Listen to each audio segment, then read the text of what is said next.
Gelderse Mandition. Van Zoon rond 8 en online via rtvnof.nl. Importeer. Mij René Koster. En je hoort ik met Jan-Willem Swart. Welkom hier in de studio, Jan-Willem. Nou, dank u wel. Pierre Postma zit weer achter de knop en die verzorgt de techniek. Maar het peteer zal mij die plak vinden. En als hij nou kwad introduceren mast als het ergens bist. Wat zei ze dan? Dan zei ik meestal van, ik ben een natuurlijke verbinder. Een verbinder en die doet dat natuurlijk. En natuurlijk in zijn meest brede zin van het woord. Oké. Nou ja. Ik snap omdat dat mooi kwad is dat het zo zegt, maar dan weet je natuurlijk nog niks. Nee, meestal vregen ze dan van, nou, wat doe je nou eigenlijk voor werk? Ja, dan zei ik van, ik werk bij het ministerie van LVVN. En dat is het ministerie van Landbouw, Visserij, Voedselzekerheid en Natuur. En dan zeggen mensen, oh, je bent ambtenaar. Ja, ik ben ambtenaar, dat is mijn hoofdtaak. En dan meestal vertel ik dan van, maar ik doe nog een hele protoren leuke dingen in de nest. Ja. Dat is wat ik dan vertel van, nou, waar bist? Maar waar ik ben, ja, dat zie ik zelf ook nog wel eens eventjes. Nou, misschien dat we er heel together achter ja, misschien komen. dat zou mooi wezen. Ja, toen ik deze aankondiging schreef voor online, toen dacht ik van, nou, het begrip toezenpoort, dat past denk ik wel aardig bij hem. Ja, dat misschien wel. Omdat een toezenpoort echt een natuurlijk beest is. Maar misschien zou ik zeggen van een groene triet. De groene triet is mijn redetriet. Groen is echt, en natuur, dat is echt wel mijn ding. En dat erin staat er mijn leven heen. En dat is waar ik echt een proteïnenergie van krijg. Nou ja, Reet rent er ook een beetje terug in. Reet van de brandwachters, maar daar komen we dadelijk nog wel op. Ja. Maar laten we maar eens even bij dat begin beginnen. Want de natuur, dat zit bij jou in Iernessin. Waar komt dat wij? Ja, dat zit echt wel heel erg diep. En ik weet net precies waar dat wij komt. Maar als Ben hier ik al een fascinatie voor plantjes en beestjes en dingetjes in de tuin. Maar waar groeien je op, Biegelies? Boetenpost. Ik was deze aan de overkant van de Zwaarde hier. We hebben een prachtige mooie Zwaarde. Maar aan de randen van de Zwaarde in Boetenpost op de Jeltingelaan ben ik geboren. Mijn heide mem weide nog steeds, mijn zuster ook. En tuintje achter het huis. Mijn heid weer ambulancechauffeur. Mijn mem weer peuterjuf. Dus ik heb mijn hele leven eigenlijk gezegd van, hey, juf Tini. Oh, ja.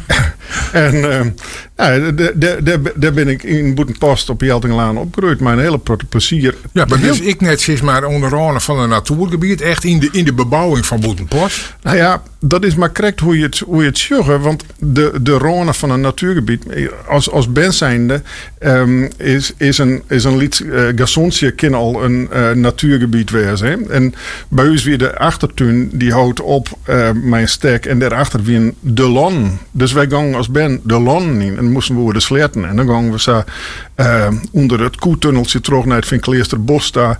En dus die natuur die weer overal. Ja. Hij zie je mij heid. Een aaien zie je achter in de buurt. Reetrieden op onderaan stikjes. Gewoon heel dicht bij de natuur. Ja, er zijn heel soort mensen die dat soort activiteiten in hun jeugd ondernamen. Maar die waren boekhouder of zo. Ja. Maar op een of andere manier, wie bij die zei van, ik wil daar ik nog wat mee. Ja, misschien komt dat echt wel een beetje terug vakanties. We gaan altijd op vakantie naar Skilgeta. En daar zeg ik de jachtopzienders winnen dat toen nog van domeinen op hun brommerkes oer de bosplaat in rijden. En dan ging je dan het eerste dune, het tweede dune, dan stier zo'n keten op. En dan winnen die jachtopzienders, die houden de boel in de gaten. En die mochten niet overal komen. Dat vond ik fascinerend. En ik zei altijd van, toen als Ben, 8, 9, 10 hier, ik wil letter jachtopziender worden. Of boswachter. Of boswachter. Hoe je het maar nemen. Nou, en dus voor mij wie een groene opleiding, wie eigenlijk dat lijf voor de hand. Dus eerst in Boetenpost naar de Land- en Tuinbouwscholen. Toen daarna naar Frederiksoord, toch wat meer richten op tuinbouw. En toen een HBO-opleiding op het richten op wat meer hoe zeg je dat? Tuintherapie, activiteiten in tuin, mijn meesken ondernemen. Nou, daar ga ik mijn diploma voor halen. Ja, en dan begint je ziektocht om te werken. Ja, ik wil nog even dat woord tuintherapie. Dat triggert mij ik wel even. Het allitereert mooi zelfs. Maar tuintherapie, dat betekent in de tuinwerkje mijn meesken die hier en daar even wat stiepen neder gaan. Nou, dat zei het heel erg mooi. Ik zei het heel vaak, ik ben heel blij dat op mijn diploma staat sociaal-pedagogische hulpverlening. SPH, dat is het een begrip. Maar ik ben echt richten op green activiteiten ondernemen. Mijn mensen die het echt zwier hebben. Dus mijn eerste baan weer ik in de psychiatrie. In een psychiatrische ziekenhuis. Hoe blinder. Ja. Ja, nou dan, dat ben inderdaad wel mensen die het zwier hebben. Maar verneem je dan niet dat als je die mij de tuin innemen, dat wat mij had docht? Als je natuur en seizoen docht altijd wat mijn meesken. Dat hebben we nou al met het mooie waar. Dan eerder voor jezelf viel dat heel oors dan een druilerige yesdai. Want eind van de dag heb je een heel oor soort energie dan dat je dat joert hebt. Joert denk je van, ik mag toch nog maar even wat in de tuin van. Maar je kent extra naar plantjes die hebben verzwarging nodig. Mensen worden er actief terug. Mensen zitten soms heel erg in bepaalde stramien van een groentetuin met zonder onkruid wezen. Dus dat structureert zichzelf. Mensen rijdt je daar terug onder gong, gaan onder het werk en komen verder. Maar de juiste begeleiding komen ze verder. Maar betekent dat bijgelijks in de psychiatrie een psychiater minder medicatie hoeft vatten schreeuwen als mensen actief binnen in de natuur? Ik neem maar eens wat. Ja, dat is wel een uitzoeking van mijzelf. Dat absoluut. Als je maar dicht bij de natuur staat, dan heb je helemaal net medicatie nodig. Dan ben je je eigen medicatie. En, dat is jouw uitzoeking, maar is het feitelijk exact? Nou, zijn die psychiater zeggen jou van wij kennen wel mij wat minder dan? Ja, dat is een goeie. Maar er is natuurlijk volop onderzoek naar die. En met name ook in die coronatijd is er een hele groot onderzoek naar dit soort onderwerpen die van jouwt dat green, jouwt dat nou echt de rust en de ruimte voor mensen om weer verder te kunnen. Dus er zijn zeker wel feitelijke weerheden in. Er zijn echt wel onderzoeken geweest dat green mensen ook helpen kan om verder te komen. Ja, nou ja, je zorgt met al die zwargpleetsen en zo. Dat mensen daar soms ook griezelig opbloeien. Hè? Ja, ik ben eigenlijk ik afgestudeerd op arbeidsmatige therapie. Zo dat heet. Eigenlijk een beetje werkreïntegratie. Dat had me eigenlijk altijd wel wat achtervolgen in oren klussen die je na. Maar arbeidsmatige therapie. Ja, mensen ondergong stimuleren, enthousiasmeren om dat green vak in te gaan en dan stappen te maken. Ja, dat is geweldig om te zien. Ja. Dus ik je vragen van omschreeuwen waar je binnen hij het woord therapeut net neemt. Nee. Maar dat ben je al, maar je bent benauwd dat wat een te volle geitenwolle sokkenachtige invulling krijgt dan? Nee, dat is eigenlijk zit dit al een heel lange tijd lang dat ik daar echt mee zo intensief mee bezig was. Er zit nog wel, ik had er nog wel een zwak voor. Ja. Ik zei thuis ik wel eens van ooit dan ga ik nog wel eens waarom in de psychiatrie te werken. Daar ga ik wel een hele protte beleefd en mij maken en heel dicht bij mensen geweest. Heel bijzonder om te zien om mijn ander die stappen te zetten om weer vooruit te gaan. Ja, het is mooi dat het orenmeesken helpt, maar ik ben wel nieuwsgierig.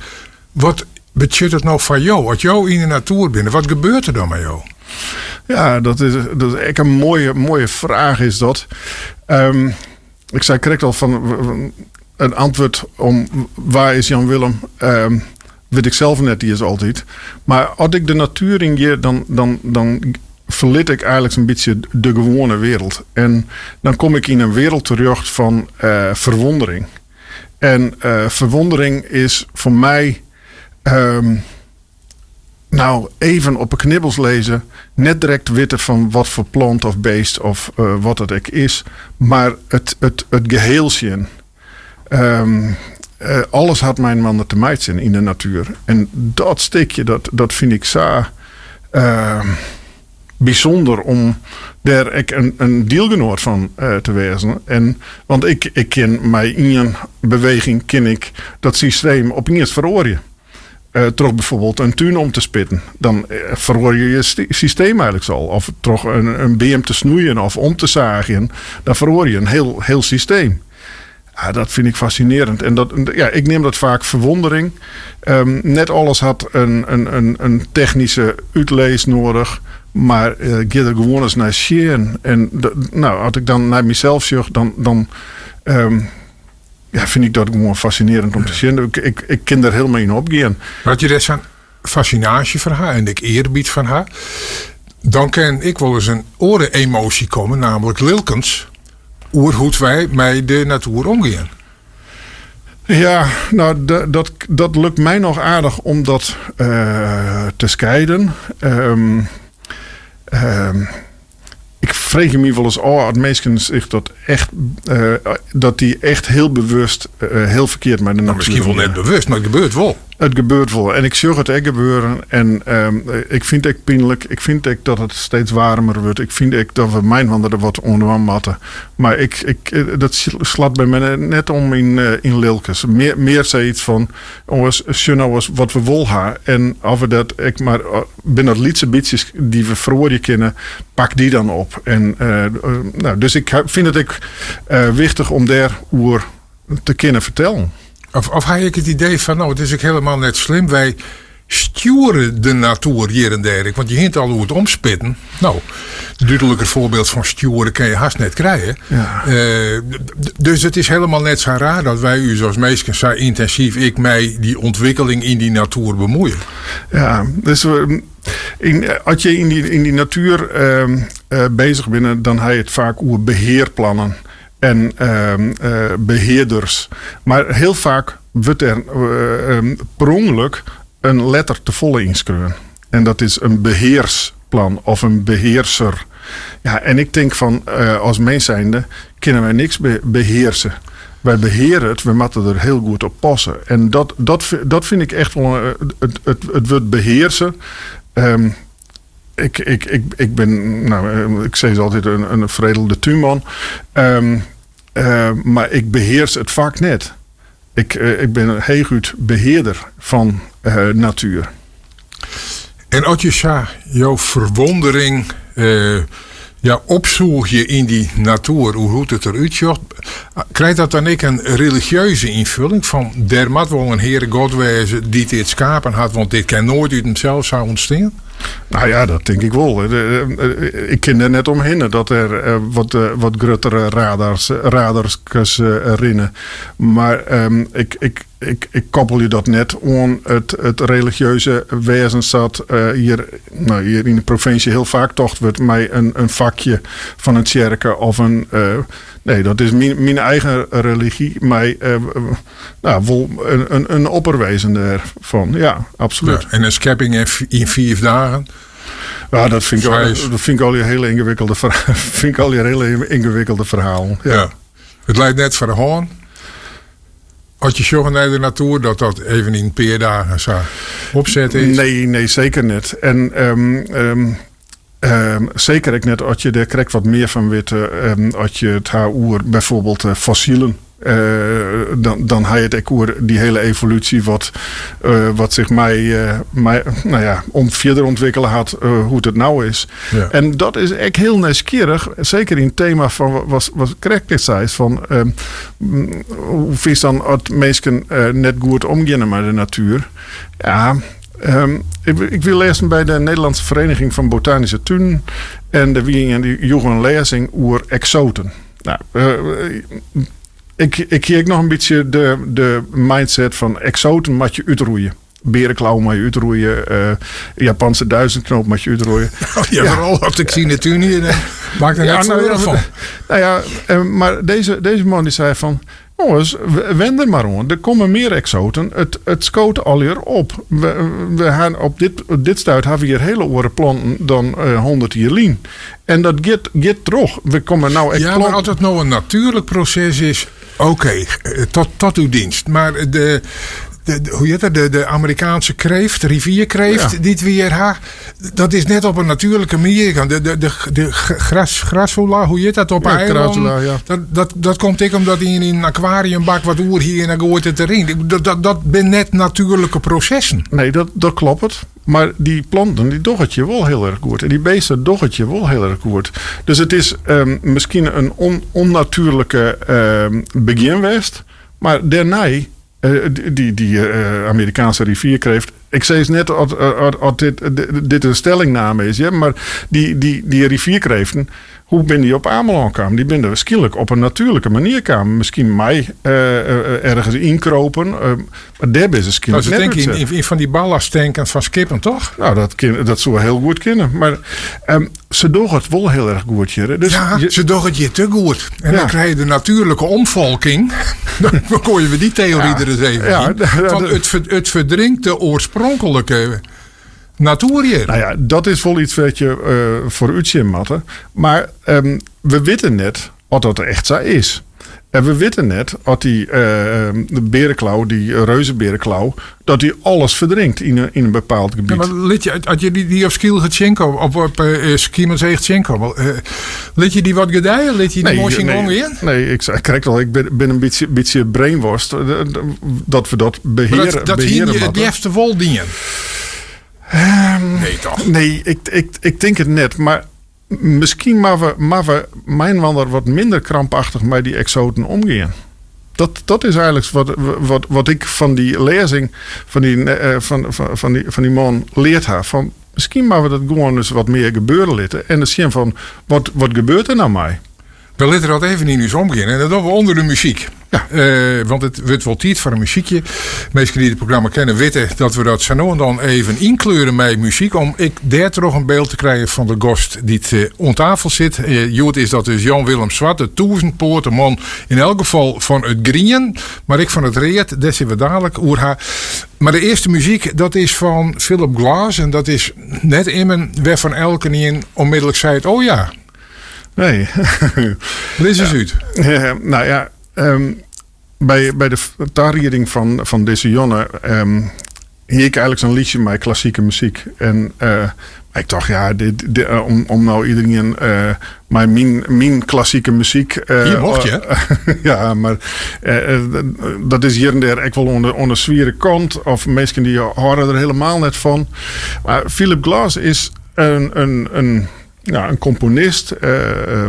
Ik weet eigenlijk niet, is altijd nog leeft. Ik weet dat er nog leeft. Ik denk het wel dat er nog... Maar hij is wel aardig. Hij is wel aardig op leeftijd. Maar hij is bekend om de minimal music. En daar zijn er ooit begonnen. Maar het is klassieke muziek wat heel breed spelen wordt. Ik wil toch popmuzici. Ik wil toch hele klassieke geschoolde muzici. Een bekende daarvan is bijvoorbeeld Lavinia Meijer, de harpiste. Nederlandse harpiste die de Glassworks speelt. Ja, er zit een repeterende muziek in en je komt er eigenlijk terug in een soort van trance. Dat is misschien wel het goede woord. Het is heerlijk om daarnaar te luisteren. Het is heerlijke muziek om eens eventjes flink op trot te hellen als je aan het werk binnen achter je laptop. En, want het gaat me terug en het herhaalt hem. En het is krek bij de oors. En het is, ja, ik vind het heerlijk. Ja, nou we hopen net dat de mensen thuis in trance rijden als ze dit jaren. Maar het is wel leuk om even mee in de kunde te komen. We draaien dit net helemaal, want het gaat even om een indruk. Maar dit is muziek van Philip Glass, Jouwers.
Mooie muziek, repeterende muziek. Muziek die we net heel geregeld hier bij deze studio hebben. Maar jongwel, omdat het mijn naam is toch Jan-Willem Swart. Hij is mijn gast bij Impeteer. We hadden al even praten over de natuur en ik al hoe de leefde voor de klassieke muziek. Maar wilst jou je concentreren zo'n op het kiezen van treien, vragen uit het dwarsken, waar je toch weer even al later door de muziek, want je zei de onderwijs ik nog even mooi hè. Maar dat houdt nooit weer op. Maar we hebben in elk geval een idee kregen en wat er meer van jaren wil, die kan dat grif op allerlei plakken vinden. Maar die treien vragen, dat zijn die vragen uit het lippensdwarsken, die stellen we dadelijk ik. Maar ik moet heel even hoe dat reed gaat. Want we hint al hoe het green gaan. En het reed, dat bedoel ik dan het reed van de brandweer. Die man is van de brandweer. Dat ben jullie ook vrijwillig, ik. Ja. Maar je ben ik vaak als woordvierder dan ineens op de televisie altijd om professionele zaken gaat. Hoe zit dat? Ja, nou, dat klopt. Ik werk op een Kroethof, krijg die een boetenpost. En ik wilde vregen toch een kennis van mij. En die zei van, ja Willem, dus krijg we voor die bij de brandweer en de post wel in de ploeg. En we werken nou hier in het dorp. Komt bij ons bij de ploeg.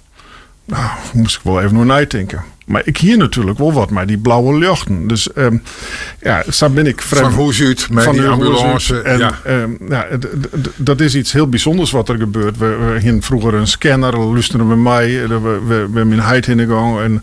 En later kwamen die pagers en die piepers, die mij spraak. En later gewone piepers. Heel bijzonder altijd. En toen bij de ploeg West, dat paste wel. En toen ben ik de opleiding tot brandweerman dwang in. En dat is best als je vrijwilliger wordt, is dat best een lang traject. Ik denk oorl hier dat ik mijn opleiding rond had. Oké, maar dat slag al je en toen wist je lid van de vrijwillige brandwacht. En toen ben ik lid van de vrijwillige brandwacht in Boetenpost. Later nog een keer bevelvoerder ik worden. En toen kwam er een vacature via de veiligheidsregio. Die krijgt... de veiligheidsregio, een heel soort mensen weten net wat dat is, hè?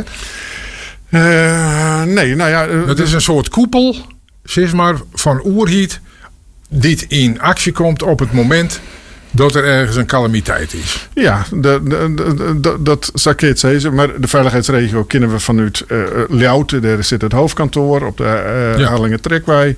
En de veiligheidsregio wordt inderdaad ondersteund terug alle gemeenten in Friesland. En een van die gemeenten is vastzitter. Er is personeel in dienst. Maar de veiligheidsregio is de wet, voor de wet zou regelen. Ik geloof dat er 22 veiligheidsregio's in heel Nederland binnen. Kan dus niks schillen. Er is hier en daar ben ik bij belutst. En daar ben ik ook bij belutst. En ze vregen van, we ziek je naar voorlichters. Toen werden ze nog voorlichters neemt. En ik dacht, dat vind ik nou wel mooi. Ik kan zo erg praten.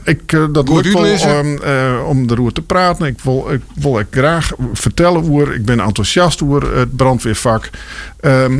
Ik word oornam. En toen ben we een intensief trainingstraject in gang. Wat eigenlijk de basislijn had. Dat wie in 2014 al. En van die ene kantoor, dan kom je in het piketrooster terug. En dan één keer in de zomerweek en heb ik een weekenddienst. En ik tref het soms dat ik de meest ingewikkelde incidenten krijg. En dan mag ik dan over vertellen. En dat mag je natuurlijk professioneel dan. Het liefst zonder emotie. Van de andere kant, als er wel emotie is, dan heb ik er net moeite mee om dat wel even te litten. Ik wil er graag goed over vertellen. Ik wil dat ik het liefst in het Fries kwam. Want ik viel mezelf echt Frieszinnig. Wil ik graag oer in Fries vertellen of we dat in onze regio doen. Dus op een gegeven moment zei wie als vrijwilliger wie ik daar in dienst. En op een gegeven moment zei de veiligheidsregio, dat maar we ons regelen, want hier zit mij bepaalde wetgeving en daar zit ik nou een vergoeding om vast. We nemen Jim. Vrijwilligers nemen wij voor een deel in dienst. Dus ik ben voor een deel in dienst bij de veiligheidsregio als beroeps communicatieadviseur. Dan begint ik al die toerenpoort. Maar hier een beetje en daar een beetje. Nou, kleer. De kist het skimmer alweer combineren. Nog even hoe de fascinatie van dat reed, van de brandwacht. Dat weet nog wat hoe toeters en bellen was van hoe ze het mij kregen eerst. Maar ze zeggen ik wel eens in een brandwachtman, in een brandweerman, daar schoolt ik iets van een pyromaan. Ja, dat komt. Die is gek op fikjes stoken. Ja, dat is heerlijk.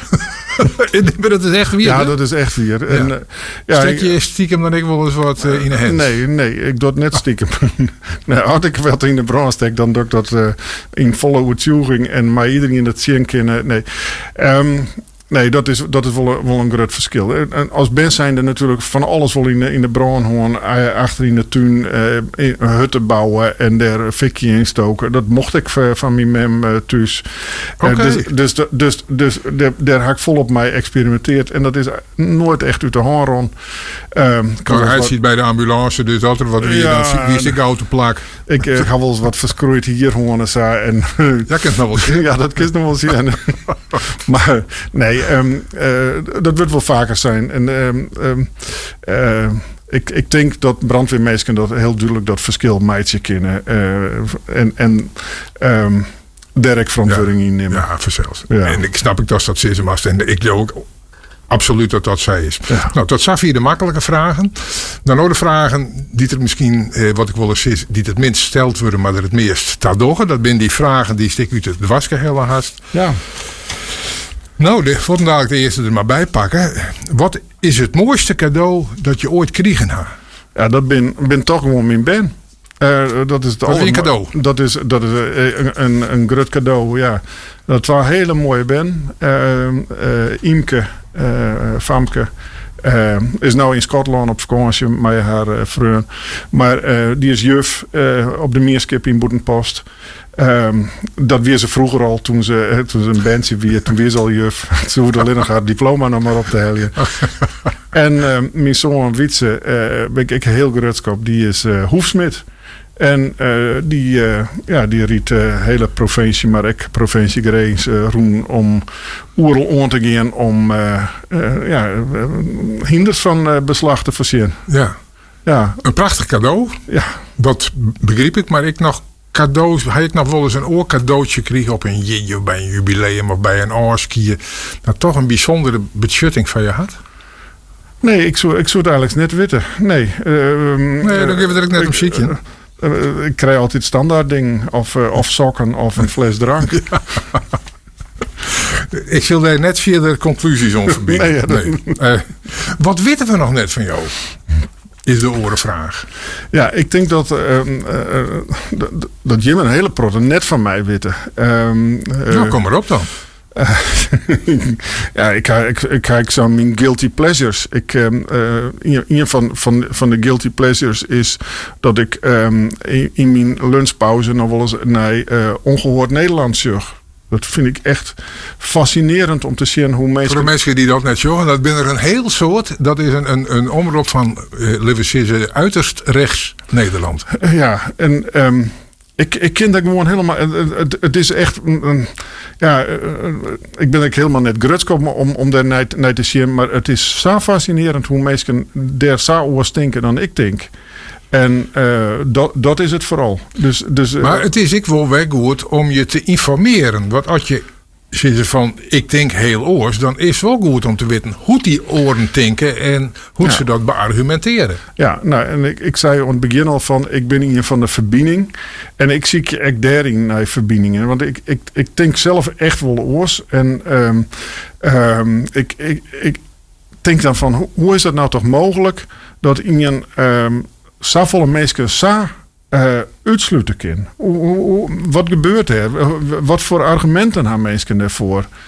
En dan zie ik toch naar de verbinding van wat u verbindt om mijn ander in gesprek te gaan. En dat is net altijd de meeste gesprekken, meest mooie gesprekken.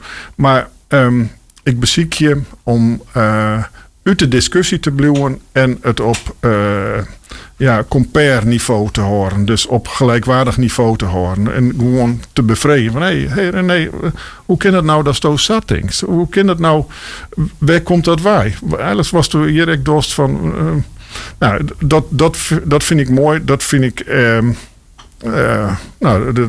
dat rekkert mij ook altijd om dan toch dichterbij te komen. Ja, nou, ik moet zeggen ik ga diezelfde fascinatie om mijn mensen die het heel oorstinken toch in gesprek te gaan. Net om ze uitzoeken dat ze ongelijk gaan ook zo wat. Maar ik wil zo graag begrijpen waarom mensen denken zoals ze denken. Dat ben ik gewoon nieuwsgierig naar. Ja, en dat heb ik bijvoorbeeld ik met mensen die heel fanatiek voor de SGP binnen. Dat moet ik zo graag weten en begrijpen waar dat wij komt. En soms lag het dat ik wil. En daar heb ik weer diep respect voor. Nou, maar dat is het bij mij ook. En was voor voorbeeld als nou onhoud helst ik over zwier religieuze zaken. Daar krijg ik gewoon diep respect voor haar. Ja, als dat respect dan ik nog weer wederzijds is, zou heel mooi wezen. Maar dat is dan net altijd aanwezig. Ja, en ook dat net zozeer aan SGP of zo linken. Maar dat hij bijvoorbeeld bij mensen van Forum voor Democratie. Dan denk ik, ja, die heeft Forum voor Democratie. Maar uiteindelijk zagen ze wel onder de poorten van de democratie. En de democratie kent er nog voor zwaar dat ze het fascisme krijgen. Ik. Ja. En ja, dan denk ik weer, wacht je even. Nou, zit er even een oorslag in die ik net meeneem of zo. Nee. En nou ja, als er dan haast over van wat weet je, daarin weet ik wel heel goed voor mezelf wat ik wichtig vind in het leven en wat ik zelf daarin wil. En dat is in ieder geval net uiten dat, nou ja, wat ik dan zorg. Ja, maar daar had dus wel een sterke uitzoeking. Ja. Had je wel eens praktiseerd om dat politiek in te vullen? Ja, dat is lange lijn. Maar ik vind dat wel moeilijk. Ik viel me nergens thuis. Ik in het linkse hok net net een thuis vinden waar ik zei van, nou, dat is nou een plakje voor mij om wat mij te doen. Nou, dat is Sint-Wurg Jimbel-Lemmering, want elke keer begint dan gewoon een eigen stroom. Ja, maar dat zeg ik nou mij vind ik in. Dat lijst zwart. Ja. Nou, voor eerst nog net, joh. Nee, dat zit er net in. Nee. We winnen bij de vragen uit het gewisse dwarsgong. En daar zit ik in. Waar wil je toch rekken? Ja,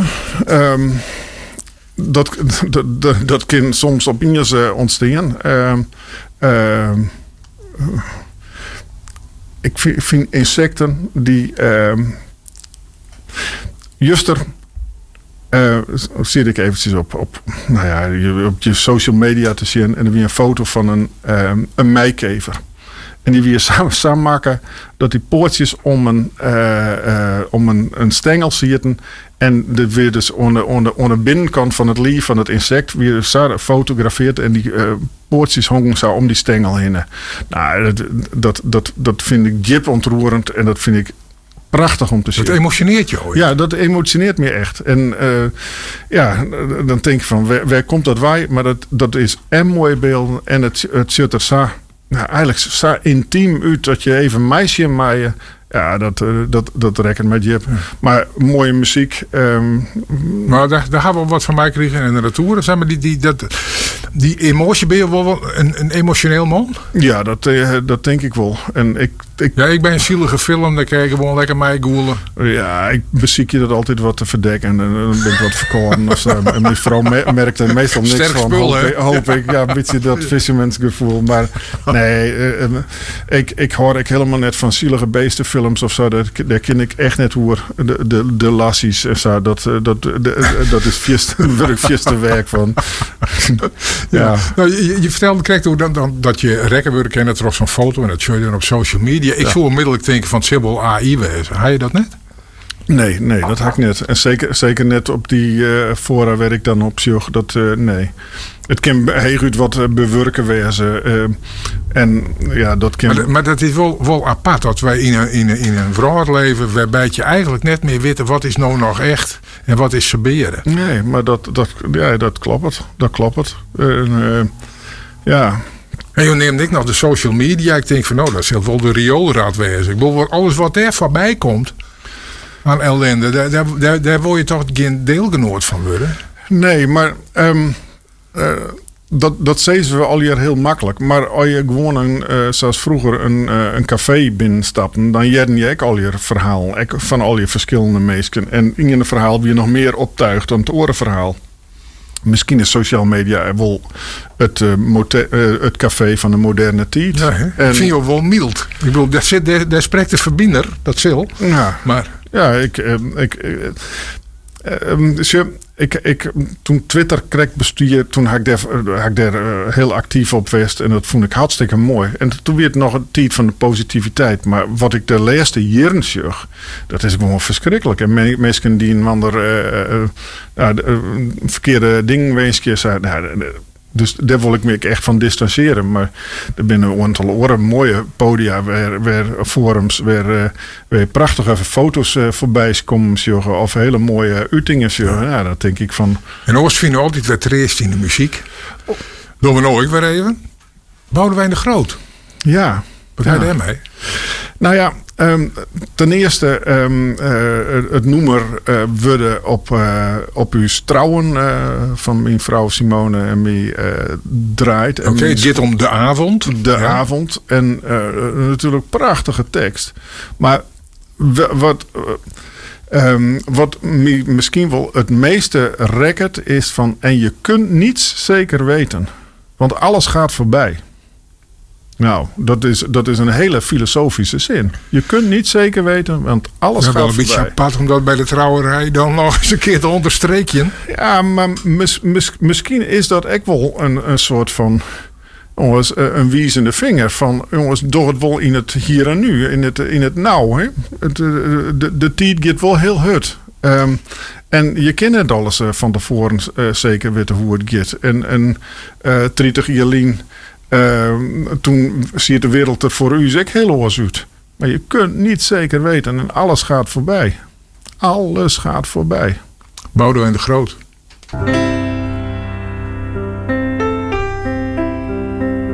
Nu hoef je nooit je jas meer aan te trekken en te hopen dat je lichten doet. Laat buiten de stormwind nu maar razen in het donker, want binnen is het warm en licht en goed. Hand in hand naar buiten kijken waar de regen valt. Ik zie het vuur van hoop en twijfel in je ogen en ik ken je diepste angst.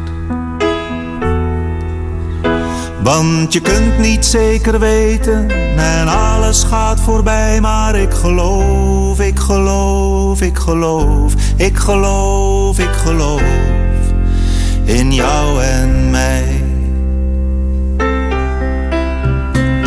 En als je 's morgens opstaat ben ik bij je en misschien heb ik al tegenzet. En als de zon schijnt buiten gaan we lopen door de duinen. En als het regent gaan we terug in bed. Uren langzaam wakker worden, zweven door de tijd. Ik zie het licht door de gordijnen en ik weet, het verleden geeft geen zekerheid. Want je kunt niet zeker weten en alles gaat voorbij. Maar ik geloof, ik geloof, ik geloof, ik geloof, ik geloof in jou en mij. Ik geloof, ik geloof, ik geloof, ik geloof, ik geloof in jou en mij.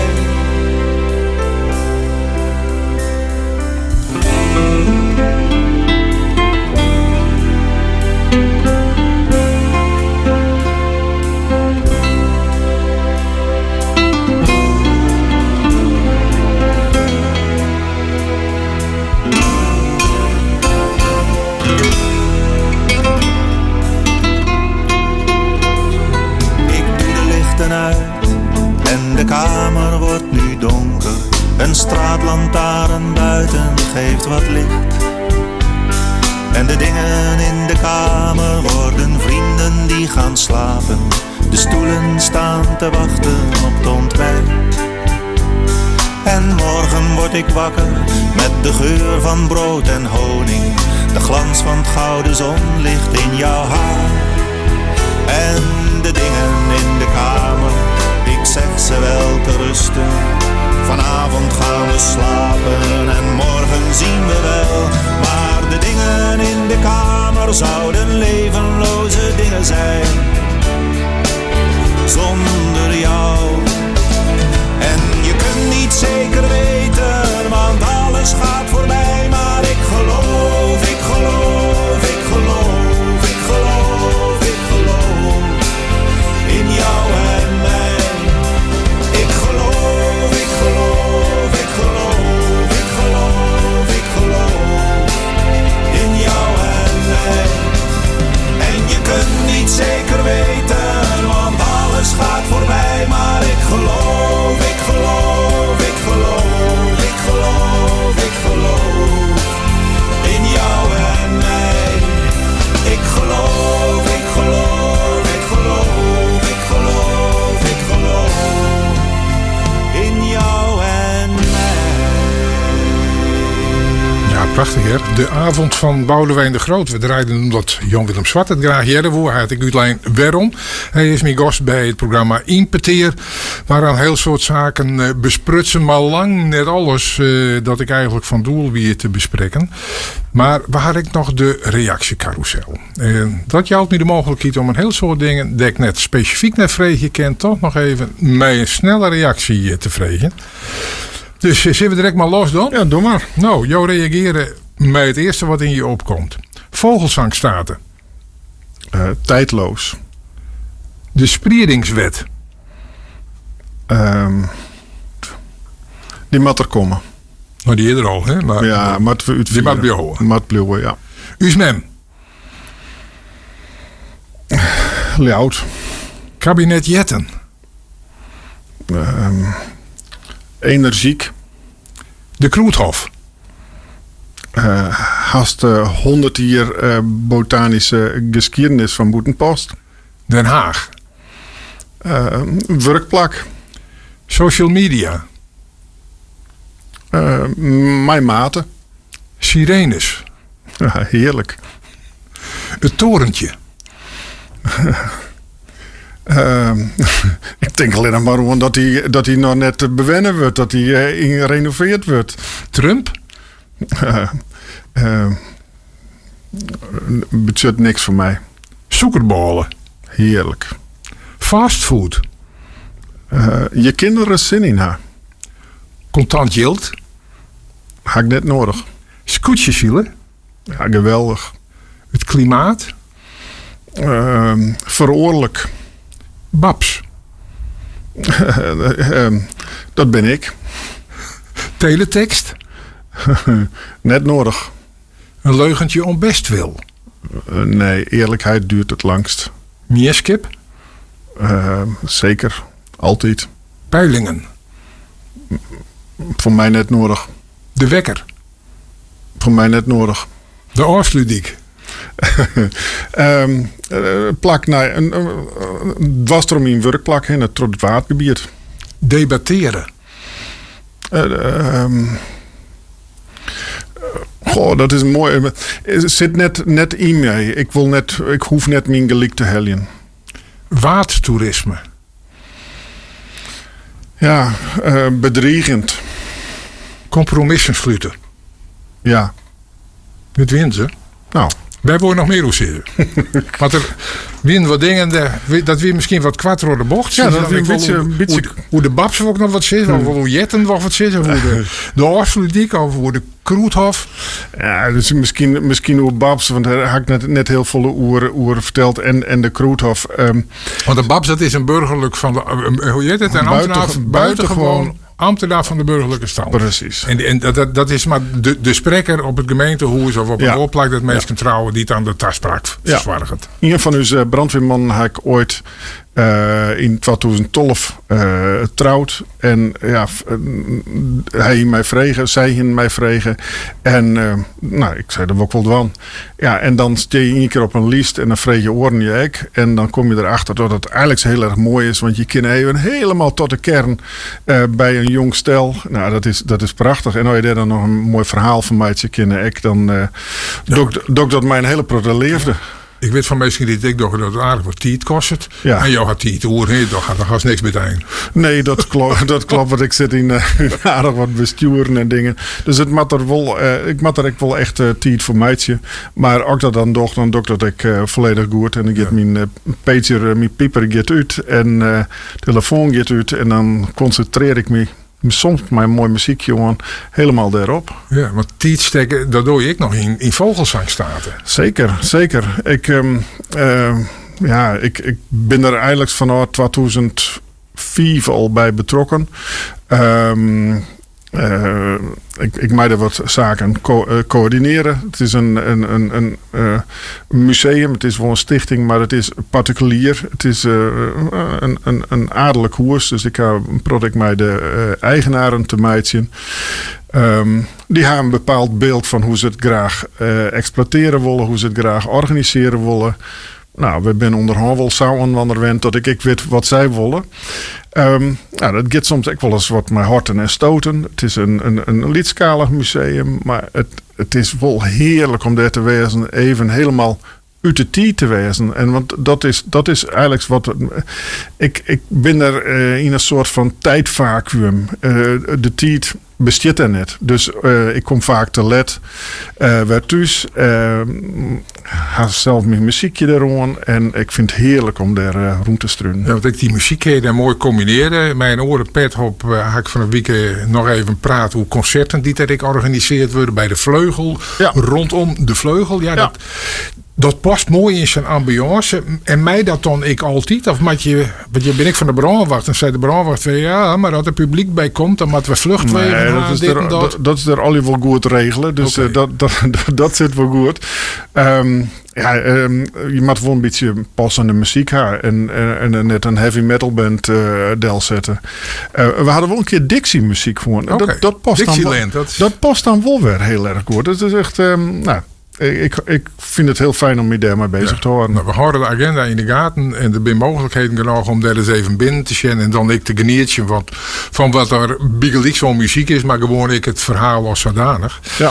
Ja, nou betekent dat wij staan gewoon naar de afsluiting van dit peteer gaan. Voelt dat? Nee, ik zei correct al van ik kom je er net op voorbereiden. Ik ga geen spullen bij me, ik ga geen plantjes bij me. Ik kan het net helemaal regisseren. Dus, maar het voelt heel erg mooi. En wat vlucht het Jerk. Ach man, hou op. Ja, wij draaien dadelijk als we terug in de pastorale van Ramses Shaffi en Lisbeth List. Nou, hoe je net vol moet zitten, want dat is machtig nog. Misschien één ding, dat is de zin van je kunt niet houden van de zon. Neem die maar eens mee. Je kunt niet houden van de zon. Nou, daar hebben we de hele simmer naar denken. Want dit programma gaat even in de pauze staan. Dat was zo dat wij de komende weekend peteren je zoals we die van mij iedere keer maken gaan. In zijn geheel. Nou, gewoon de radio maar rond. Dan komen ze van een groot pad weer voorbij. En op 14 september dan ben we hier weer. Dan beginnen we met een varske nieuwe riege in peteers. En de eerste gast van Nij de Simmer is dan de nieuwe directeur van Museum Dokkum, Amarin Scheveke. Een mooie manier voor haar om haar even te introduceren in deze regio. Ik zou zeggen, uit naam van Wieger Postma, de meest kunt u zo'n noffelijke simmertaart wensen. Bij je sjogge hem graag weer in september. En jouw tiege dank voor jouw komst hierheen, jouw iepenhiet en jouw verhaal, Jan Willem Swat. En dan nou het woord om Ramses Shaffi en Lisbeth List, de pastorale.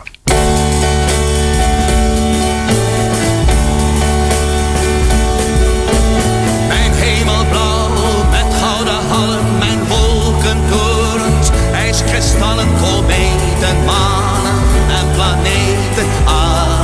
Alles draait om mij. En door de witte wolken poort tot diep. Onder de golven boort mijn vuur, mijn liefde zich in de aarde. En bij het water speelt een kind. En alle schelpen die het vindt gaan blinken als ik wacht.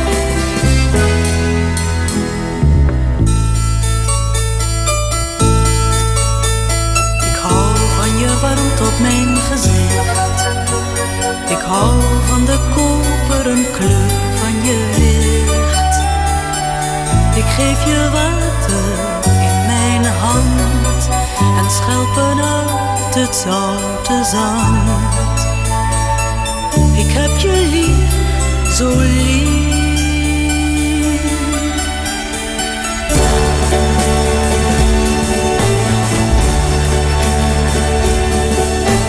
Ik scheur de rotsen met mijn stalen verhoogde meren in de dalen en onweersluchten